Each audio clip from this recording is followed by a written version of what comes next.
Hey guys, it's your girl Carrie. Today I'm going to share how I styled my mantle and how to temporarily flock your existing mantle and or Christmas tree. If you don't mind watching a bootleg video of horrible quality but informative, creative, and beautiful content, then you are in the right place. So let's get started. So it seems like everyone is flocking around the Christmas tree this year. You see flocking everywhere. I'm going to show you how I styled my mantle. First, you will need a garland. You're going to need a garland that is flocked. You can buy any type you want. I like this pine needled flocked garland. And you can pick this up from Joann's, Michael's, craft stores, places like that. And if you get it on clearance, you can get this for under $15. So basically what you're going to do is count all the little pieces, different individual pieces that are on this garland. And there are 16 of these little sprigs on this garland. And what you're going to do is take your wire cutters. You don't need wire cutters this heavy duty for this particular project, but this is what I have right now.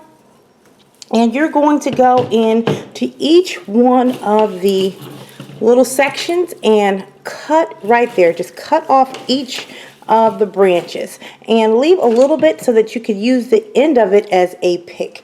And you will go all the way around and cut that out.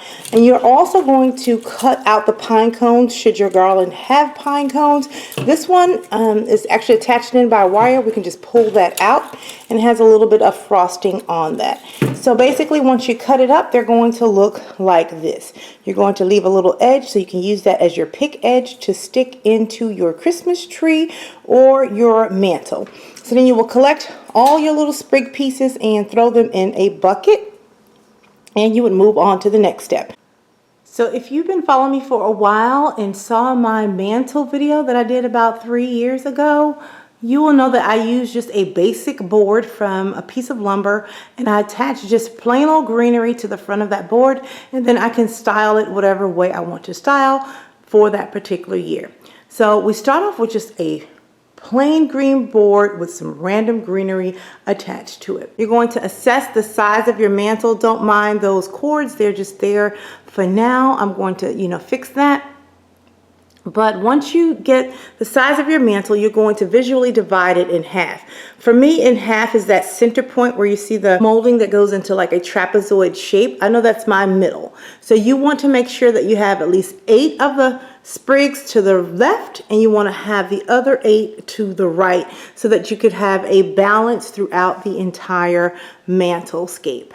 And so what you also want to do when you stick the sprigs in, you want to go in a random pattern, and sticking the sprigs in a random fashion makes it look a little bit more natural and professional.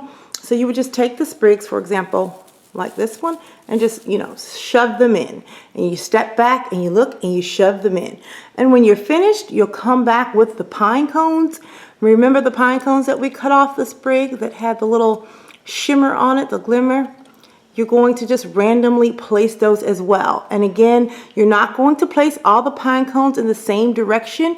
You want them to be random. So if you can see here, I have this one facing forward, that one turned another way, and on down the line. And I just think that looks gorgeous. And I'm sorry I didn't have time to actually capture me putting all of the elements onto this mantle, but I really don't know what I'm doing as I'm doing it. And I don't want to put it all together and take it all loose. And that's typically what I do when I try to show you a tutorial. I do it first so I know how to explain it, but due to limited time and all the work and stuff that I have going on in my life, I have to get it up there and keep it moving. But basically with the ribbon, I just looped in, went behind, deep into the greenery and tied it together with the branches of the greenery. Came back out and then kind of did a repetitive loop.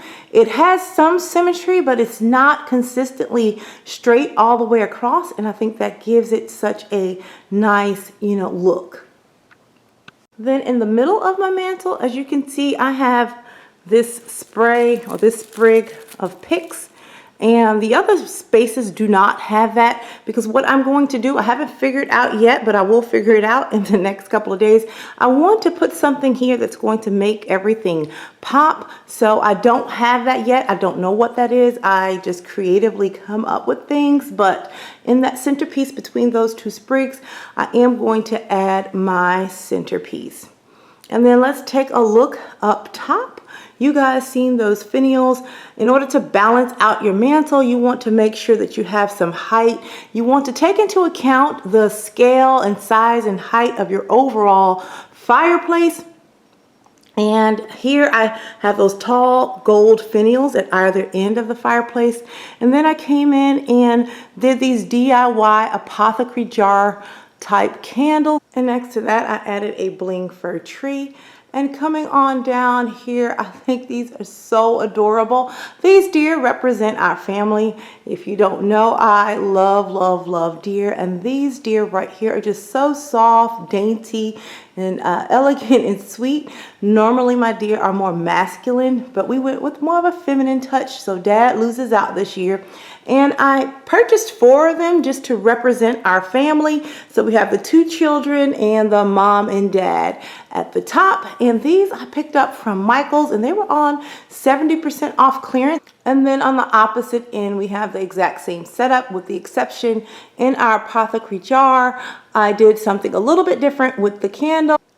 I am just absolutely thrilled with how our mantle turned out this year. And I do have some final tweaks that I need to do to it, and I will show you the final look once I complete everything. And I think it's going to look beautiful once we actually light a fire in the fireplace. It's going to look magical. So stay tuned, because I have a video showing how I customized our stockings, and also a video on how I DIY'd the apothecary jars.